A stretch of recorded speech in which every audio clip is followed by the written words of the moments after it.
illegal at immoral daw ang utos ng Department of Finance na isole ang halos 90 billion pesos na hindi raw nagamit na pondo ng PhilHealth.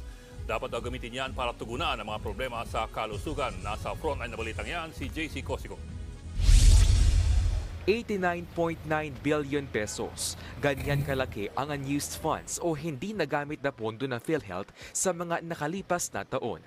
Ang pondong yan ipinasasauli sa Bureau of Treasury sa bisa ng isang memorandum circular ng Department of Finance para magamit sa unprogrammed appropriations. Pero ayon kay Health Reform Advocate Dr. Tony Liatzon, labag yan sa batas, partikular sa Universal Healthcare Law. Tanong ni Liatzon, bakit hindi nalang gamitin ng pondo para mapalawak ang benepisyo ng state health insurer o di kaya pababain ang premium contribution na binabayaran ng mga miyembro? Ang daming magagawa. I think it's unconstitutional, it's immoral, it's illegal. Ganyan din ang sentimiento ng ilang mambabatas, gaya ni Senator J.V. Ejercito na may akda ng Universal Healthcare Law.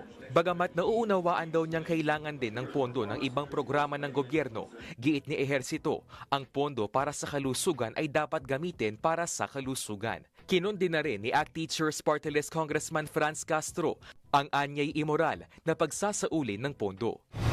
Sa panayam ng Radyo 5 kay PhilHealth spokesperson Ray Balenya, sinabi nitong aprobado ng kanilang Board of Directors ang fund transfer. Siniguro rin niyang hindi nito maaapektuhan ang kanilang operasyon at mga benepisyo. May matitira po sa atin na sapat, no? Sapat para po una sa ating operations, ikalawa para pondohan lahat po ng ating nasa benefit plans na nagsimula po ng 2023. So ibig sabihin ay sapat po, no? We are still in a strong financial position to operate at ipatupad lahat ng ipinangako nating benefit enhancement sa mga tao. Hindi rin daw galing sa kontribusyon ng mga miyembro ang sobrang pondo, kundi mula sa subsidy ng gobyerno. Sa ngayon, nakapag-remit na raw ang PhilHealth ng unang tranche na 20 billion pesos sa National Treasury. Kinumpirma naman ng Department of Health na napunta sa kanila ang bahagi ng naturang pondo. Ginamit itong pambayad sa Health Emergency Allowance. Ayon pa sa Finance Department, ang paggamit sa excess funds ay mas mainam kesa mangutang o magdagdag ng buwis. Gayunman, plano ni Liatzon at ng ilang grupo, gaya ng Philippine Medical Association, na questionin sa Korte Suprema ang legalidad ng pagsasauli ng pondo sa National Treasury. Pera to para sa kalusugan ng bawat mamamayan. So hindi dapat natin itong i-give away lang basta-basta. This is bigger and worse than the family. Kasi 90 billion ito eh. So diba, at saka ito, savings ito, pera ng bayan, hindi ba mas nakakasakit ng damdamin? Dapat din daw itong imbestigahan ng Senado. Nagbabalita mula sa Frontline, JC Cosicon. Nako, eto na. Ay nako. Ito kasi yung sinasabi natin, di ba, yung problema pagdating sa kay BP Sara Duterte, yung issue ng pondo, di ba? Alam mo, akala kasi nung iba, pag hindi ginastos yung pondo ng departamento, okay yun. Hindi ho okay yun. Mali po yun. Dapat talagang gastusin. Kaya nga, di ba, may mga nagre-react na, kahit to si Senator JB, na nagre-react ko sila na dapat, gamitin talaga yung pondo ng basta ibinigay sa inyo. Kasi tandaan niyo, ipinaglaban nyo yan during the deliberation ng budget. Di ba, parang, ito kailangan namin, ito ano namin. Tapos, pagkatas ibigay sa inyo, hindi nyo ginamit. Naintindihan nyo ibig sabihin? Alam nyo kung bakit nangyayari yan? Hindi ko sa sinasabing korap po ang PhilHealth, ha? Pero pag may mga ganyang eksena, ibig sabihin, merong gustong kumuha ng budget na yun na ipinagbabawal ng batas natin na maglipat ng budget sa ibang departamento. Kaya nga maraming tumututol dyan. Una-una, sana kung totoong magandang serbisyo ng PhilHealth, di ba? Sana kung maayos. Hindi nga eh. Sa katunayan, isa ho tayong bansa sa pinakapangit ang healthcare system. Alam niyo ho ba yun? Unlike sa ibang mga bansa, kayo mga OFW, alam nyo yan. 'Di ba? Alam na alam niya, lalo na yung mga nakatira na talaga doon sa bansa na yan. Alam nyo kung gaano kagandang ang healthcare system ng bansa na yan.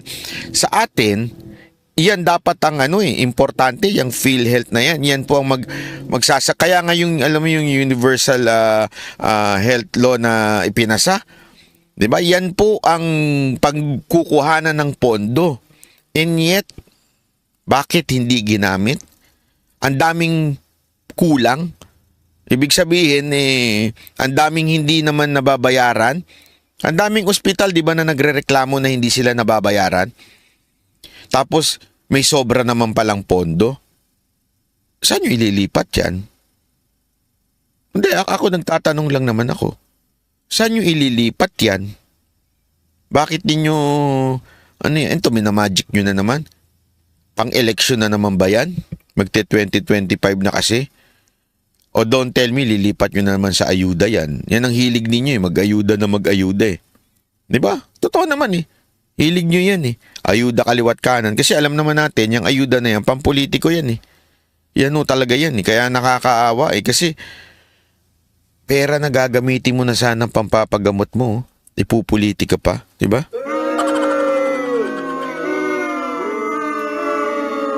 Hindi, alam mo, eto sa Pilipinas, hindi, ako, hindi siya nagjo-joke, pero alam niyo yan, sigurado, kayong mga Pilipino, alam niyo yan. Sa Pilipinas, ang pinakapangit na healthcare system sa buong mundo siguro. Isa sa pinakapangit. Di ba?